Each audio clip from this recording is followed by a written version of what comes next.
It's been a little under a month since the Game Awards, and let me tell you, I'm still stoked out of my mind for a very particular announcement. And no, it's not High Guard. I'm talking about Star Wars Fate of the Old Republic. That's right, people, Star Wars is so back. Not that it ever really left, even though some content creators might tell you otherwise. Looking at you, Star Wars Theory. If you know me, and you don't because this is my second video, but you're about to find out pretty quickly. I'm a huge Star Wars nerd. Ever since I was in diapers, I had Empire Strikes Back on repeat on VHS. I read the books, I read the comics, I played the games. My Mount Rushmore of favorite characters includes Admiral Trench. I smell fear, and it smells good. Real ones love Admiral Trench. I've been here for the good, the bad, and the ugly. And while I may not be the de facto voice for Star Wars related content, I think it's about time I started throwing my hat into the ring. I'm not just a shill, I'm not just glazing, I've got 30 years of skin in the game. I love Star Wars, and I want everything it produces to be a banger. Which is why I've given what I'm going to talk about a bit of thought. And I might ruffle a few feathers along the way, but just bear with me here. So I'm just going to rip off that band-aid right now. Fate of the Old Republic should not include Revan. What? Bro, what are you talking about, man? And there it is. My viewership tanked to 0, subscribers tanked to 0, my dislikes higher than the Call of Duty Infinite Warfare trailer. But before you scroll away, before you click off, just hear me out. And to help make my case, what better evidence could I use than Star Wars itself? See, some of the best moments is when the universe feels lived in, when it feels cohesive, when there's a moving timeline that we can clearly follow. It's not being held back by what was, but it is moving towards what it could be. I love hype moments as much as the next person. I could watch the Devastator take down the Raddus over and over and over and over and over again, but I want to see that contained to the media it belongs in. In this case, it's Rogue One. But if you keep replaying essentially the same scene in different scenarios, where it's the Devastator blowing up the Home One, or the Devastator blowing up another ship, or another ship, or another ship, and you keep doing it over and over and over and over again, it's going to lose its charm. It's going to be something that I've seen, just slightly different. We aren't allowing for new moments to happen. And this is true about the Old Republic as well. Revan is absolutely 100% the face of that era, and I love Revan as much as the next guy, but I don't need to keep seeing Revan in every aspect of the Old Republic. I mean, we had 2 single-player games, a book, and an MMO expansion, all revolving around Revan. That story is done. It's finished. It doesn't need to be revisited. Now, I do want to clarify some things. When I say Revan shouldn't be in the game, I mean the story shouldn't revolve around him. Given a particular shot within the trailer, it gives off vibes of a post-Revan Sith Empire type era, and that's perfectly fine. We could feel the effects of Revan and his destruction, but the story shouldn't revolve around fighting him or his empire. Especially if you're a fan of the Old Republic era as a whole, then you know that there are so many great moments like Malgus's resurrection of the Sith Empire, or Bane's instatement of the Rule of Two. There are so many different avenues and characters that we could place in this story. My concern is that if we go back to Revan's era, we're not giving room for other great stories. We are just relying on what we know will generate hype and what will generate money, instead of expanding the universe like it's supposed to do. Unfortunately, there are a lot of examples in Star Wars that does this, and it bothers me so much. I'm gonna dub this the Skywalker syndrome, and I know that you know that I know that you know what I'm talking about. Star Wars loves using beloved characters to build up these super hype moments, and then that character stays there welcome and becomes a minor or major focal point to the plot. Off the top of my head, I can think of no better example than The Mandalorian.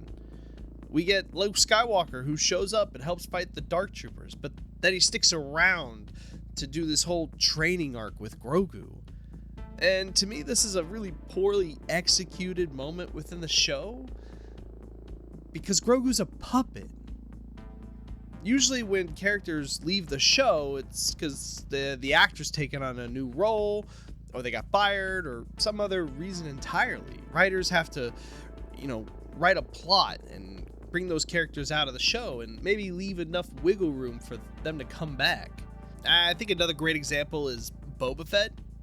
He was awesome in The Mandalorian, and it was this real opportunity that it could have been like a mentor or a rebuilding of the clan kind of situation, but instead we get the Book of Boba Fett, which is clunky at best. So all this to say is, it's cool to have these characters be a part of the story, as long as they are not the whole story, especially considering they've had their time. About a day after the Fate of the Old Republic trailer dropped, a previous developer for the Knights of the Old Republic 2 game went on Twitter to say, just because there are questions, no, I'm not involved with Fate of the Old Republic beyond letting you decide its fate in KOTOR 2. Also, Casey & Co.'s original idea for KOTOR 2, which I heard about years later, was way better than ours, so I don't think you have much to worry about. He then goes on to explain that the original idea for KOTOR 2 was that you fight Revan and his new Sith Empire. And man, I don't know if that's a better storyline. Let's quickly recap KOTOR 2's story. See, after the destruction of Malachor 5, there are two beings known as Wounds of the Force. You are playing one of them, known as the Exile, who is later revealed to be an apprentice of Revan, who has completely been shut off from the Force. And then we have your antithesis, who is Darth Nihilus, who is the dark side version of a wound. And all he does is consume and consume and consume and consume until there's nothing left. And then enters Kreia, or Darth Treya, and by the way, she goes up on the Mount Rushmore of Star Wars villains. Hands down, it's not even close. But what makes her character so compelling isn't the need for total annihilation or total control over the galaxy. No, her motivations in KOTOR 2 is to cut the Force off from interacting with anybody. She prepares the Exile to die at the heart of Malachor, and in doing so, the reverberating effects of the echo or the wound within the Force would essentially deafen the Force. And so now it becomes this free will versus a godlike entity of the Force, right? We hear it throughout Star Wars that the Force is bind in all things and it controls the galaxy. So what were to happen if there was no Force? And I think despite that being a crazy, unique story, from a villainous standpoint, the way Kreia goes about it, manipulating you through the light side and the dark side, through this neutral chasm, whether you unite the Jedi Council or slaughter them individually, it really plays into her power that it's not just about brute strength, but there's also a bit of cunning to it, one that we don't see in many Sith Lords outside of probably Emperor Palpatine. And while I'm not the biggest fan of like these nuanced discussions of villainy, I do like it when there's a variety of villains, right? We don't have this one note conqueror of the galaxy. We have somebody who's whispering in the shadows, playing behind the scenes, manipulating the things in front of them instead of being in the forefront. And so I ask, when it comes to a story, would you rather play in one where you're being tugged and slightly manipulated, probably even without you knowing, to feed a villain's ambitions? Or would you rather fight against that invasion force and do the whole war campaign? So, I say all this because when it comes to Fate of the Old Republic, I think that this is what it needs. I don't think we need the same old, but we want something truly ambitious, something truly unique. Don't rely on what worked. take a leap of faith. Jump into the unknown. Try something different. Try something that challenges the player. Don't assume we're idiots and we just want Revan with a cool red and purple lightsaber. Give us a villain who is maybe in plain sight and we just don't realize it, instead of the same old same old. I think for me, what makes a great story and a great villain is if I walk away with it, not with questions of criticism, but wow, did I really catch this along the way? It makes me question how much I was actually in control the whole time.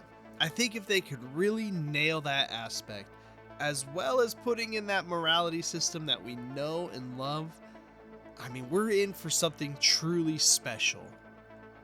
Unless, of course, they throw it into Unreal Engine 5 and do no optimization. Then the game's gonna burn, and I'm gonna hate every second of it. I lie. I'm a shill. I'll admit it. I'm gonna shill. And even if they put Revan in it and he's the main bad guy, I'll still be there day one. I can't help myself. I can't help myself. And I just want to say all this because I have so much hope for this game. I am so excited for a new Star Wars game in so long. And the Jedi Survivor series is great, but it's not what I grew up on. And I'm so excited for a new chapter. And so to the devs, please, please, give us something new. Let Revan be history. Let his legend, let his presence shape the world, not be in it. If he does return, I'll be happy. But if it's written poorly or the game isn't good, that might be the end of the character. And it might be the end of the Old Republic. And I would hate to see that because there's so many good characters, so many good stories left to see. And with that, I'll hop off my soapbox for now. But let me know in the comments, what are you excited for? Did you hate what I had to say? Do you disagree with me? Are you such a Revan stan that you're like, nah, it's gotta be Revan only? If you like this video, like the video, right? If you liked it, like it. Also, please consider subbing to my channel. I'll be dropping more Star Wars content hopefully in the future. This is my second video. I'm getting in the groove of things. Your support matters, and I thank you so much for your time.